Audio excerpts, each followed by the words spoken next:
السلام علیکم ورحمۃ اللہ وبرکاتہ۔ الحمد للہ نحمده ونستعینه ونستغفره ونؤمن به ونتوکل علیہ ونعوذ باللہ من شرور انفسنا ومن سیئات اعمالنا، من يهده الله فلا مضل له ومن يضلله فلا هادي له، ونشهد أن لا إله إلا الله وحده لا شريك له، ونشهد أن سيدنا ونبينا ومولانا محمدا عبده ورسوله الذي أرسل بالحق بشيرا ونذيرا وداعيا إلى الله بإذنه وسراجا منيرا،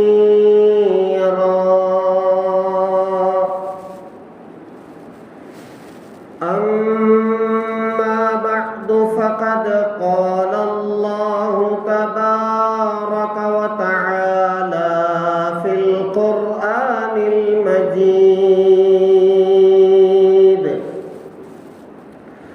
أعوذ بالله من الشيطان الرجيم، بسم الله الرحمن الرحيم.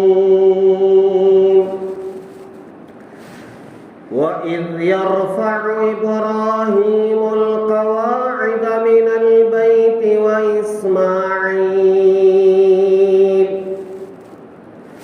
ربنا تقبل منا إنك أنت السميع العليم، ربنا واجعلنا مسلمين لك ومن ذريتنا أمة مسلمة لك وأرنا مناسكنا وتب علينا إنك أنت التواب الرحيم، ربنا وابعث فيهم رسولا منهم يتلو عليهم آياتك ويعلمهم الكتاب والحكمة ويزكيهم إنك أنت العزيز الحكيم.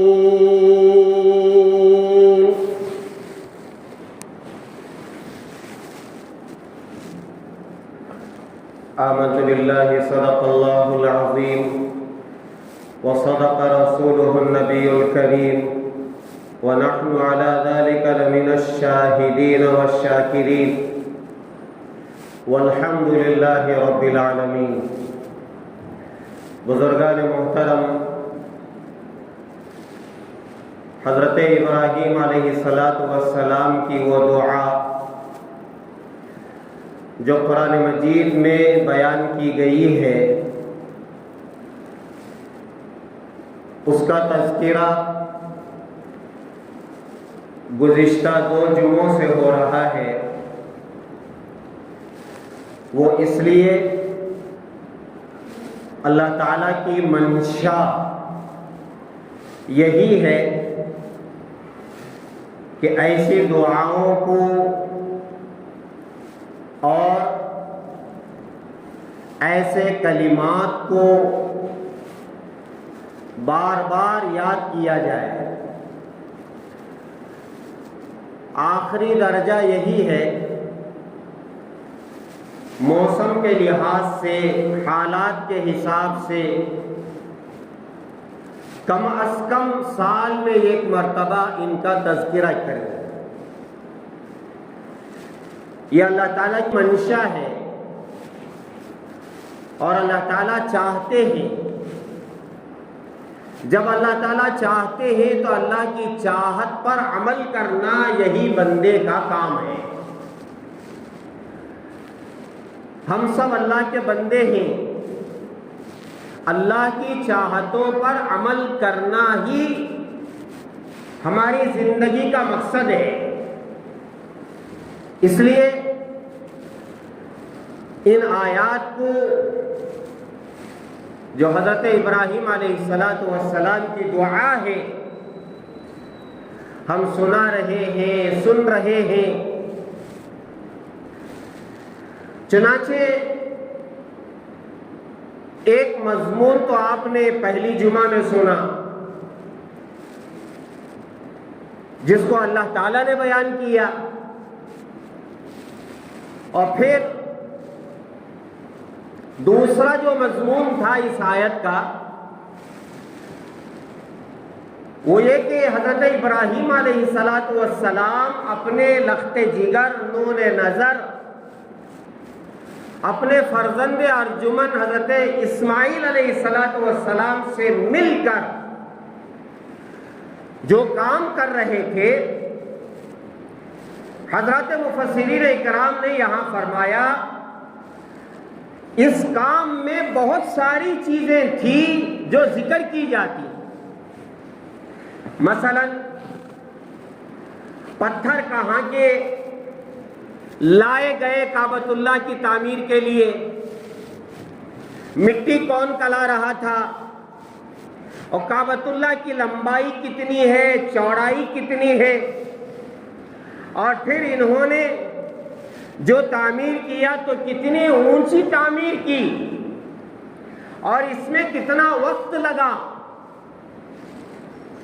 حضرات مفسرین اکرام فرماتے ہیں کہ اس کا کوئی ذکر آیت میں نہیں ہے،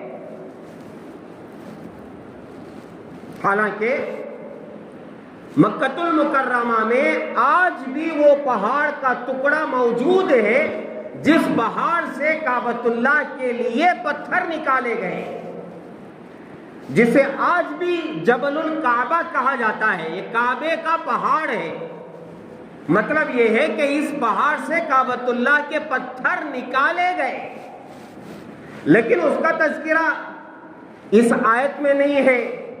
لمبائی کتنی ہے، چوڑائی کتنی ہے، آج بھی موجود ہے، اس کی لمبائی اتنی ہے، چوڑائی اتنی ہے، اور اس کی اونچائی اتنی ہے، مگر اس کا تذکرہ نہیں ہے۔ کون مٹی کلا رہا تھا، گارا کون کر رہا تھا، تعمیر میں یہ ساری باتیں آتی ہیں، مگر جس بات کا تذکرہ اللہ تعالیٰ نے کیا اور جو بات کہ اللہ کو بھا گئی اور پسند آ گئی، اور اللہ نے یہ چاہ لیا کہ یہ جو بات مجھے پسند آئی ہے یہ قیامت تک کے آنے والے انسانوں کو بتائی جائے تاکہ وہ بھی اس طرح متوجہ ہو۔ میں کس چیز سے خوش ہوتا ہوں، مجھے کیا بات بھا جاتی ہے، میں کیا پسند کرتا ہوں، میری پسند کی کیا چیز ہے، لوگوں کو معلوم ہو، میرے بندوں کو، بندیوں کو معلوم ہو، تاکہ اپنے کام میں، اپنے عمل میں اس چیز کو فوکس کریں، وہ چیز ان کے مد نظر ہو، مطمع نظر ہو، ان کے کام کا مقصد ہو۔ وہ کیا ہے؟ وہ ہے قبولیت۔ ربنا تقبل منا انک انت السمیع العلیم۔ حضرت ابراہیم علیہ السلام کعبۃ اللہ کی تعمیر جو عظیم الشان جس کا ذکر میں نے گزشتہ جمعہ کیا، اس میں جو بات پسند آئی وہ ہے قبولیت کی فکر۔ دیکھو میرے عزیزو، بندے کو جتنا بڑا کام بھی دین کا کرنے کا اسے موقع ملتا ہے، اسے توفیق ہوتی ہے، حضرات علماء فرماتے ہیں وہ جتنا بڑا کام ہو وہ کام اللہ کی توفیق سے اسے ملتا ہے۔ ہاں، جب کوئی کام بندہ بڑا سے بڑا ہی کیوں نہ ہو، مسجد بنانا ہے بڑا کام ہے، مدرسہ بنانا ہے بڑا کام ہے، اور میں نے عرض کیا معاشرے میں آپ نے کسی کی شادی کروائی بڑا کام ہے، وہ جو کام ہم کر رہے ہیں بڑا کام ہے، مگر ہمارا اس میں کوئی کمال نہیں ہے۔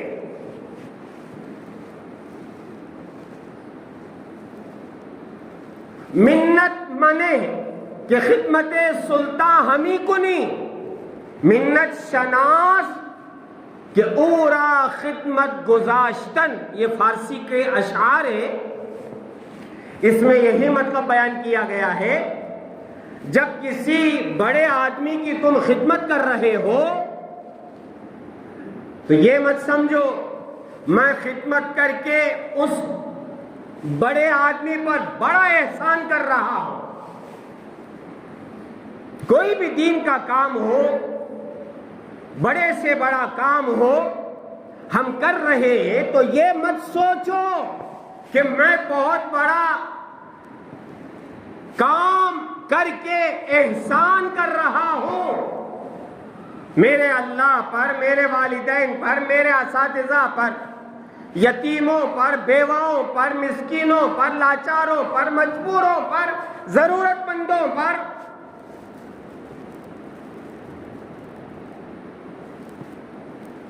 یہ مت سوچو میں کام کر کے، خدمت کر کے بڑا احسان کر رہا ہوں، نہیں، بلکہ خدمت کے لیے اللہ نے جو ہمیں چنا ہے یہ احسان مانو اپنے بڑے کا۔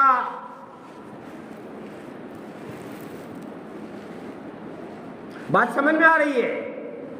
دیکھو، کوئی اگر اپنی حاجت، اسے غور سے ذہن میں رکھو، کہ کوئی حاجت مند آپ کے پاس آتا ہے کوئی ضرورت لے کر،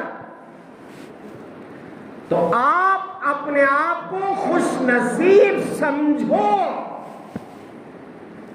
کہ اللہ نے اس کی خدمت کے لیے آپ کو چنا ہے، اسی لیے آپ کے پاس بھیجا ہے۔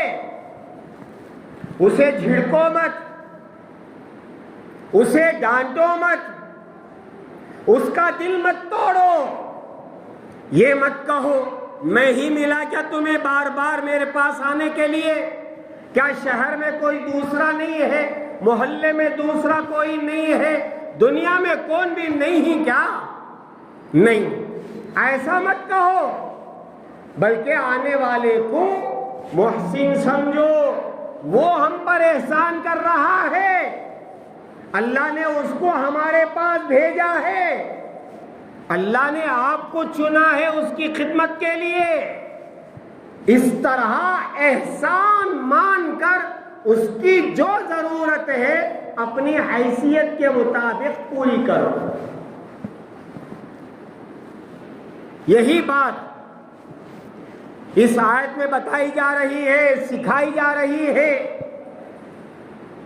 جو کام ہم کرتے ہیں اپنی مرضی سے نہیں کرتے، بلکہ اللہ کی توفیق سے کرتے ہیں۔ جب وہ کام ہم کر لیں، جب وہ ذمہ داری ہم ادا کریں، تو پھر کیا کرنا چاہیے؟ ربنا تقبل منا انک انت السمیع العلیم۔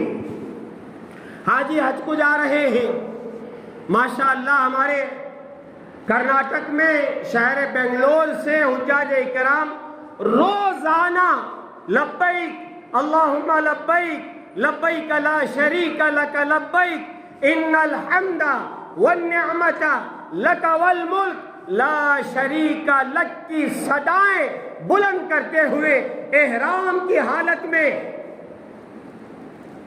سفر کر رہے ہیں۔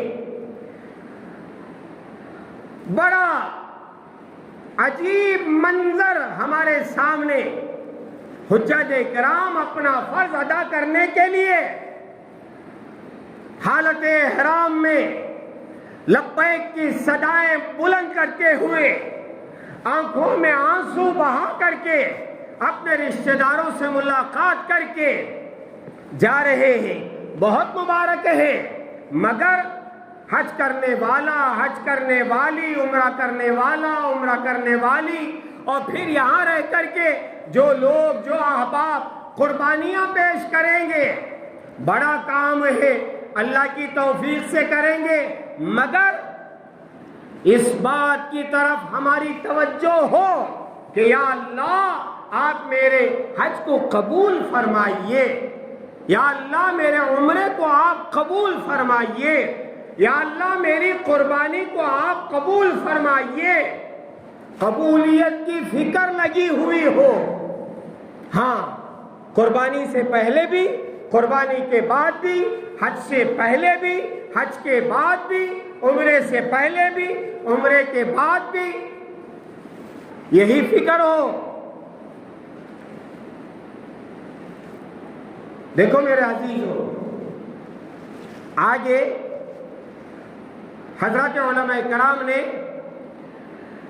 سرکار دو عالم صلی اللہ علیہ وسلم کا وہ واقعہ بیان کیا ہے کہ دیکھو، جو بڑا کام ہو جائے اللہ کی توفیق سے تو اس کے بعد قبولیت کی فکر ہونا چاہیے، اترانا نہیں چاہیے، تکبر نہیں کرنا چاہیے، اکڑنا نہیں چاہیے، بڑائی نہیں جتانا چاہیے۔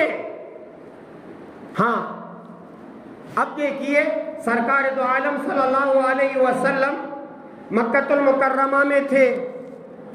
جب آپ مکہ المکرمہ میں تھے اور آپ کو نبوت ملی تو مشرکین مکہ نے آپ کو کیسی کیسی تکلیفیں پہنچائی، آپ کو قتل کرنے کے منصوبے، پلاننگ بنائی گئی تھی۔ سرکار دو عالم صلی اللہ علیہ وسلم اللہ تعالیٰ کی اجازت سے مدینہ المنورہ چلے گئے، اور پھر اس کے بعد پورے 21 سال کے بعد مکہ فتح ہو رہا ہے، مکہ فتح ہو رہا ہے، اور آپ مکے میں فاتحانہ داخل ہو رہے ہیں۔ کتنا بڑا کام! 21 سال کی محنتوں کے بعد مکہ المکرمہ فتح ہو رہا ہے، مسلمانوں کے حوالے ہو رہا ہے، سرکار دو عالم صلی اللہ علیہ وسلم کے حوالے ہو رہا ہے۔ جب تکلیفوں کے بعد اللہ نے فتح عطا کی، اتنا بڑا کام ہوا، تو پھر سرکار دو عالم صلی اللہ علیہ وسلم کی اس وقت حالت کیا ہے؟ حضرت انس رضی اللہ تعالیٰ عنہ فرماتے ہیں، مجھے وہ وقت یاد ہے جب رحمت دو عالم صلی اللہ علیہ وسلم فتح مکہ کے موقع پر معلّہ کی جانب سے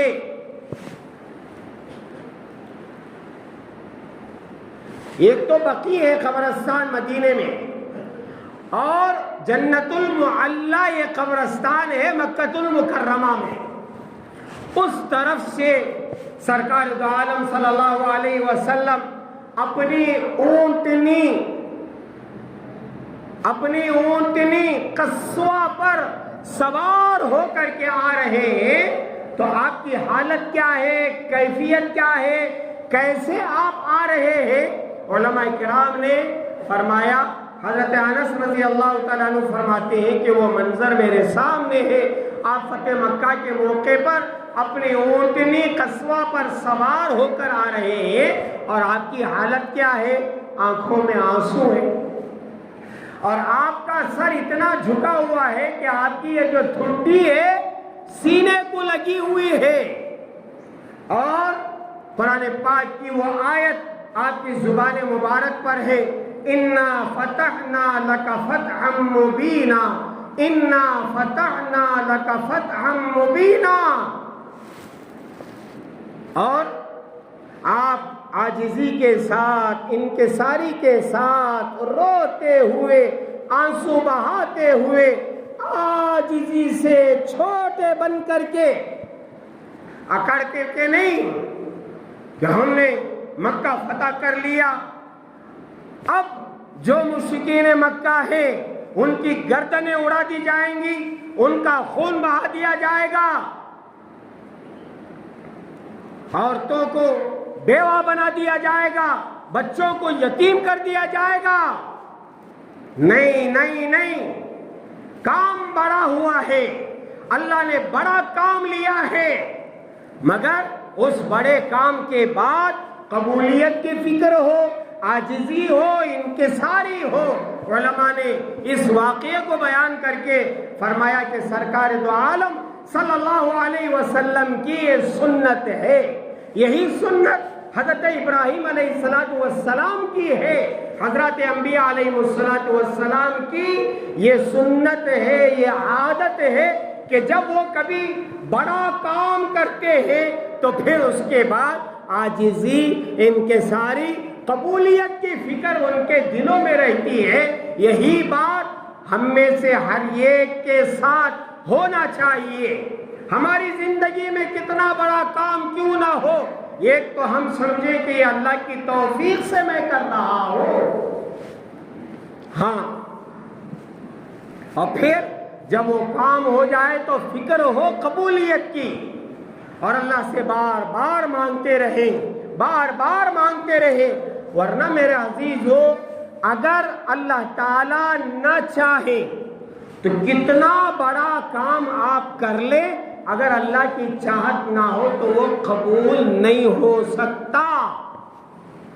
ہاں، اور اگر اللہ نے چاہ لیا تو بڑے سے بڑے کام کو بھی اللہ قبول کریں گے، چھوٹے سے چھوٹا کام بھی اللہ قبول کر کے بیڑا پار کریں گے، اور بیڑا پار ہونا ہی ہماری زندگی کا مقصد ہے۔ ہاں، زندگی میری کامیاب کب ہوگی؟ جب میرا خاتمہ ایمان پر ہوگا، اور جب میں قبر میں جاؤں اور لوگ منہا خلقناکم وفیہا نعیدکم ومنہا نخرجکم تارۃ اخری کہہ کر کے مٹی ڈال کر کے چلے جائیں گے، دعا کے الفاظ پڑھ کر کے چلے جائیں گے، پیٹھ دکھا کر کے چلے جائیں گے، کون کتنا وقت وہاں رہے گا؟ 5 منٹ رہے گا، 10 منٹ رہے گا، بلکہ تدفین کے بعد آپ دیکھیں 10 منٹ وہاں کوئی آدمی کھڑ نہیں سکتا۔ 10 منٹ لوگ رو کر کے، پلا کر کے، چیخیں مار مار کے، سینہ کوٹ کوٹ کے، جب انتقال ہو جاتا ہے کیا حالت ہوتی ہے؟ باپ مر گیا ہے، بیٹا رو رہا ہے، پلا رہا ہے، چیخیں مار رہا ہے، ہاتھ کانپ رہے ہیں، پیر کانپ رہے ہیں، پتہ نہیں کیا کیا کرتا ہے، مگر جب تدفین ہو جاتی ہے، حدیث میں جو فرمایا گیا اس پر بھی عمل کرنے کے لیے ان کے پاس وقت نہیں ہے۔ یہ حالت ہے ہماری۔ حدیث میں فرمایا گیا جب تدفین کرو تو کتنا وقت وہاں رہنا چاہیے قبرستان میں؟ بس چھوٹی سی دعا ہوتی ہے، چھوٹی سی۔ اگر وہاں لمبی دعا کریں گے تو لوگ ناراض ہو جاتے ہیں، کیا مولانا کو معلوم نہیں تدفین ہو گئی ہے، ہمیں جانے کا وقت ہے۔ لوگ گھڑیاں دیکھ رہے ہوتے ہیں، ایک دوسرے کو دیکھ کر کے آنکھیں چڑھا رہے ہوتے ہیں، اتنی دیر مولانا دعا کر رہے ہیں۔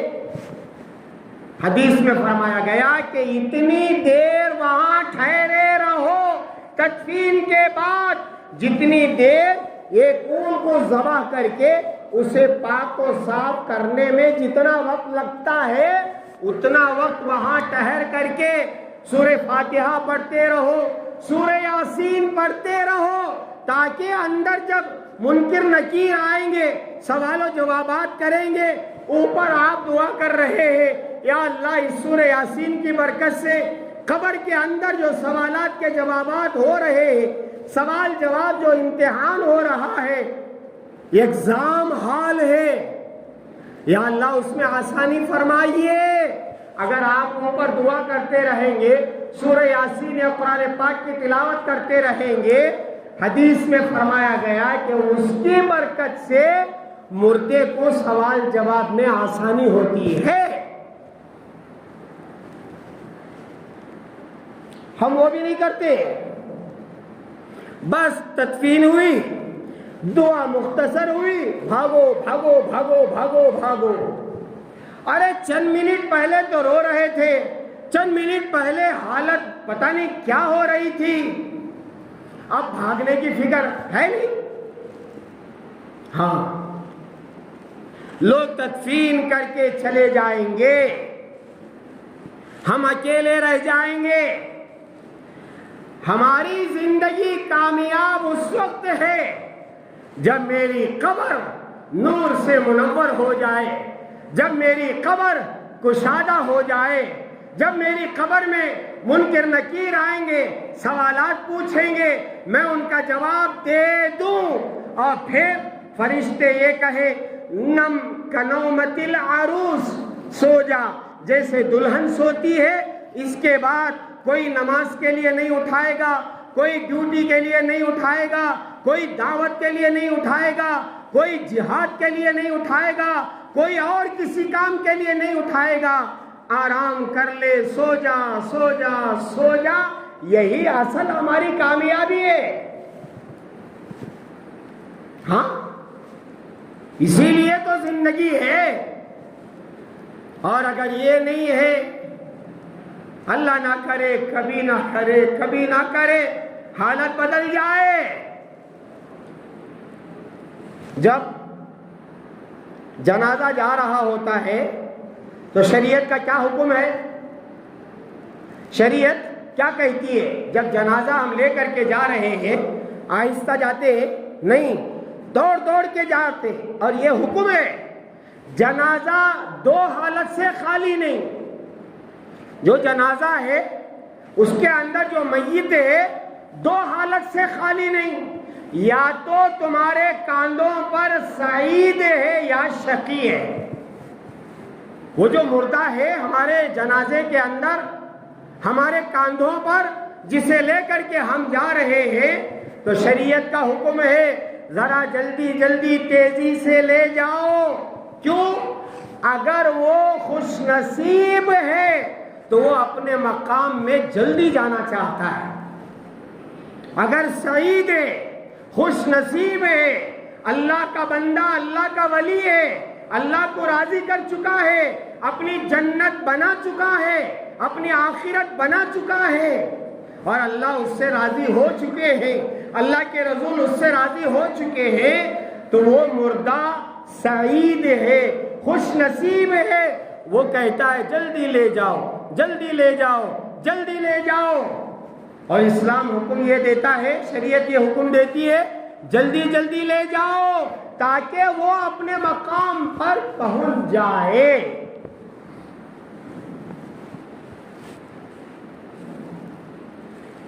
ولیمے میں یا نکاح میں جب دعوتیں ہو رہی ہوتی ہے، جو نوشہ ہے نا، نوشہ، اس کے دل میں ایک ہی بات رہتی، کھالک جاؤ جی جلدی۔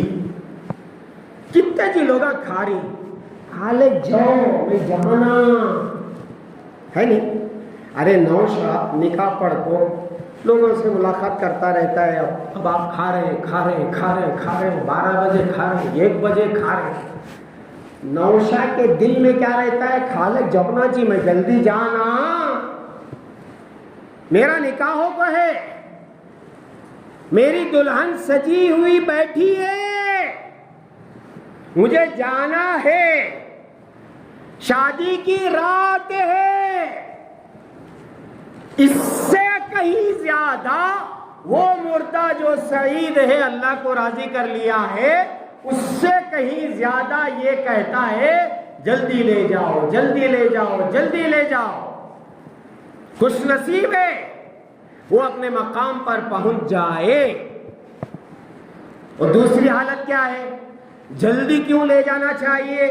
وہ شقی ہے، بدبخت ہے، کمبخت ہے، نالائق ہے، جس پر جہنم فرض ہو چکی ہے، جس سے اللہ ناراض ہے، جو اللہ کو ناراض کر چکا ہے، جو جہنم میں جانے والا ہے، بدبخت ہے اور شقی ہے۔ ایسے بدبخت کو تمہارے کاندھوں پر کیوں رکھے؟ جلدی لے جا کر کے پٹک کے آ جا۔ ہاں،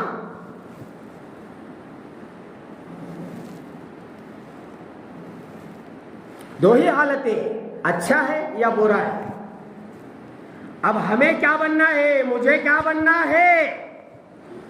حج پر میں جا رہا ہوں، قربانی کرنے والا ہوں، اس لیے نہیں لوگ مجھے حاجی کہے، میں واپس آنے کے بعد میرے نام کے ساتھ حاجی صاحب لکھا جائے۔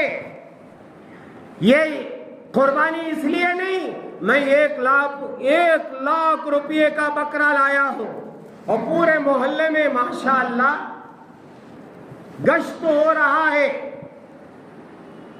گائے کا اور پھر اس کے بعد بکرے کا، لوگوں کو دکھا رہے ہیں کہ دیکھو اتنا بڑا بکرا لایا، 1,00,000 روپے ایک جوڑا، 2,00,000 روپے ایک جوڑا۔ نہیں میرے عزیزوں، میری قبر بننا ہے، میری آخرت بننا ہے، میرے اللہ کو راضی کرنا ہے، تو کیا کرنا؟ کام بڑا ہے، حج کرنا بڑا کام ہے، عمرہ کرنا بڑا کام ہے، قربانی کرنا بڑا کام ہے، مسجد بنانا، مدرسہ بنانا بڑا کام ہے، بیواؤں کا ساتھ دینا، یتیموں کا ساتھ دینا، ان کے سر پر ہاتھ رکھنا بڑا کام ہے، مگر کوئی بڑائی نہیں، اترانا نہیں، اکڑنا نہیں، ہاں جھڑکنا نہیں، آنے والے کو جھڑکنا نہیں، قبولیت کی فکر کرے۔ یہی سبق اس آیت میں دیا گیا ہے، یہ دوسرا سبق ہے، قبولیت کی فکر کرے۔ جیسے رحمت دو عالم صلی اللہ علیہ وسلم فتح مکہ کے بعد عاجزی ان کے ساری، انا فتحنا لک فتحا مبینا، یا اللہ آپ کی توفیق سے مکہ فتح ہوا ہے، اور پھر اس کے بعد آپ نے جو کام کیا، لا تثریب علیکم اليوم، قرآن پاک کی آیت ہے، اگر غلطی ہو رہی ہے تو معاف کریں، آج تم پر کوئی ظلم نہیں ہے، آپ نے اعلان کر دیا، جبکہ مشرکین مکہ ڈر رہے تھے، پتہ نہیں کیا کریں گے، کس کی گردن اڑے گی، ہاں کون بیوہ ہوگا، کون یتیم ہوگا، اس لیے کہ فاتحانہ آئے ہیں، پتہ نہیں ہماری کیا کریں گے، لیکن اللہ کے رسول علیہ السلام نے فرمایا کہ جاؤ جاؤ، سب آزاد ہو، سب آزاد ہو، تم پر کوئی ظلم نہیں ہے۔ یہ ہوتا ہے بڑا کام کرنے کے بعد عاجزی ان کے ساری۔ آگے دو چار باتیں ہیں، ایک قبولیت اور دوسرا میں نے عرض کیا تھا کہ بڑا کام ہے تو بڑوں کی طرف سونپنا، دو کام ہو گئے، اور پھر اس کے بعد ربنا تقبل منا انک انت السمیع العلیم، ربنا واجعلنا مسلمین لک ومن ذریتنا امۃ مسلمۃ لک۔ یہاں اللہ کے نبی حضرت ابراہیم علیہ السلام یہ دعا کر رہے ہیں کہ یا اللہ ہمیں مسلمان بنائیے۔ کعبۃ اللہ کی تعمیر کے وقت میں کیا دعا ہو رہی ہے؟ یا اللہ ہمیں مسلمان بنائیے۔ کیا حضرت ابراہیم، حضرت اسماعیل مسلمان نہیں تھے؟ اگر آپ مسلمان نہیں تھے تو اور کون ہے؟ حضرت ابراہیم علیہ السلام کا ایمان اور آپ کا اسلام بڑے پائے کا حضرت مفسرین اکرام فرماتے ہیں حضرت ابراہیم علیہ السلام اللہ تعالیٰ سے یہ مانگ رہے ہیں کہ یا اللہ موت تک اسلام پر چلنے والا بنا، اور یہ چیز ہم سب کے لیے ضروری ہے۔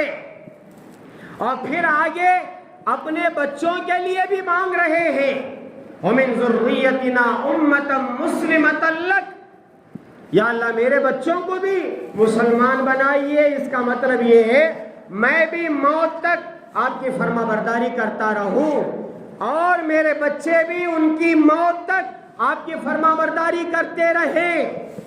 باپ کو یہ چاہیے خود کی فکر کرے، اپنے اولاد کی فکر کرے۔ کیا فکر کرے؟ میں اس سے پہلے ایک جملہ عرض کر چکا ہوں، میرے مرنے کے بعد بچوں کا کیا ہوگا؟ نہیں، بچوں کے مرنے کے بعد بچوں کا کیا ہوگا؟ ان کی قبر کیا ہوگی؟ آخرت کی فکر، دنیا کی فکر کرے اپنی حیثیت کے مطابق۔ بینک بیلنس رکھنا ہے اور پتہ نہیں کیا کیا رکھنا ہے، کر کے جائیں، بہت اچھی بات ہے، بلکہ خوش نصیب ہے۔ لیکن یاد رکھو، جو آپ کمائی نہیں کمائے گا بلکہ باپ کمائی پر زندگی گزارنے جائے گا تو وہ زندگی نہیں کرے گا، عیاشی کرے گا۔ اسے یاد رکھو، ایک ہے آپ کمائی اور ایک ہے باپ کمائی۔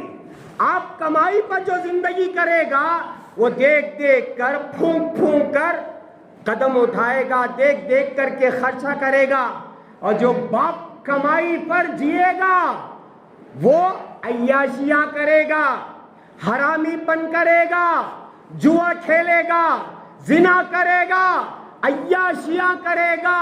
اور آج جو غلط راستے پر ہے، ذرا ان کا بیک گراؤنڈ دیکھ لے، وہ آپ کمائی نہیں، وہ باپ کمائی پر وہ عیاشی کرتے ہیں۔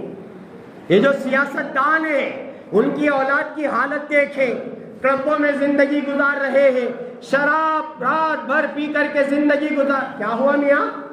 آپ کمائی ہے؟ نہیں، باپ کمائی ہے۔ اس لیے میرے عزیزو، ٹھیک ہے آپ کچھ ان کے لیے کر کے جائیں، بہت اچھی بات ہے، لیکن اس سے زیادہ فکر یہ ہو بچوں کے مرنے کے بعد بچوں کا کیا ہوگا۔ حضرت ابراہیم علیہ السلام یہی سوچ رہے ہیں، یہی دعا کر رہے ہیں، یا اللہ مجھے بھی فرما بردار بنائیے، موت تک میں نماز پڑھتا رہوں، حج کرتا رہوں، ذکر کرتا رہوں، تلاوت کرتا رہوں، بلکہ میرے عقائد بھی صحیح ہو، میرے عبادات بھی صحیح ہو، میرے معاملات بھی صحیح ہو، میری معاشرت بھی صحیح ہو، میرے اخلاق بھی صحیح ہو۔ یہ 5 چیزوں کے صحیح ہونے کا نام مسلمان ہے، خالی نماز پڑھ لینے کا نام نہیں ہے، خالی احرام باندھ کر کے حج کو جانے کا نام مسلمان نہیں ہے۔ نماز بھی پڑھتا ہے، داڑھی بھی رکھا ہے، حج کو بھی جاتا ہے، اور عمرے سال میں 2 بار بھی جاتا ہے، معاملات میں یتا کمبخت ہے، کمینہ ہے، معاملات کرنے کے لیے لوگ اس سے ڈرتے ہیں۔ آج حالت ویسی ہے، اللہ ماشاءاللہ، جو اچھے ہیں اچھے، ورنہ آج تو ایسی ہو گئی ہے، ذرا دیکھ کو با انہیں داڑھی والا، ذرا دیکھ کو با انہیں جبہ والا، انہیں دیکھ کو با ذرا جماعت والا۔ کیوں؟ معاملات ہمارے ایسے ہو گئے، زبان صحیح نہیں۔ ہاں عبادات میں اچھا ہے ماشاءاللہ، اشراق پڑھے بغیر مسجد سے جاتا نہیں، 4 بجے اٹھ کر کے تہجد پڑھتا ہے، کوئی روزہ نہیں چھوٹتا، کوئی تلاوت نہیں چھوٹتی، اور پتہ نہیں کیا کیا کرتا ہے۔ معاملات ایسے ہیں، لا حول ولا قوت الا باللہ۔ بات سمجھ میں آ رہی ہے؟ معاشرت اچھی ہونا چاہیے، جوروں کو پوچھے تو معلوم ہو جاتا ہے انہیں کیسا ہے ماں۔ خیرکم خیرکم لأہلی وانا خیرکم لأہلی، تم میں بہتر وہ ہے جو تمہارے گھر والوں کے لیے بہتر ہو۔ باہر حاجی صاحب، مولوی صاحب، حافظ صاحب، شیخ صاحب، وہ صاحب، یہ صاحب، گھر میں گئے تو معلوم ہوتا ہے. گھر میں بیوی آپ کا انتظار کر رہی ہے تو سمجھ جاؤ تمہاری معاشرت صحیح ہے. اور اگر گھر میں بیوی آپ کا انتظار نہیں کر رہی ہے، کمبخت باہر رہا تو بس، بچے ابا باہر رہے تو اچھا، اندر آئے گھر کو بولے تو شیر، چیتا، باغ، سانپ، پتہ نہیں کیا کیا بن کے آتے ہیں، سمجھ جاؤ ہماری زندگی بھاڑ میں گئی ہے، کامیاب نہیں ہے. بات سمجھ میں آ رہی ہے؟ اخلاق بھی اچھے ہو، معاشرت بھی اچھے ہو، معاملات بھی اچھے ہو، عبادات بھی اچھی ہو، اور پھر ہمارے عقائد بھی اچھی ہوں. یہ 5 چیزیں اگر ہماری صحیح ہیں تو ہم صحیح مسلمان ہیں. اس لیے میرا عزیزو، حج کو جانے والے ان کا حج مبارک ہو، عمرہ کرنے والے اللہ ان کا عمرہ مبارک کرے، قربانی کرنے والے انشاءاللہ میں آئندہ جمعوں میں عرض کروں گا کہ قربانی کیا ہے اور کدھر ہے. زندگی باقی رہی تو اللہ بہت مبارک کرے، لیکن قبولیت اور پھر اس کے ساتھ ساتھ اپنی اولاد کو نیک بنانے کی فکر، اللہ تعالی ہمیں عمل کی توفیق عطا فرمائے.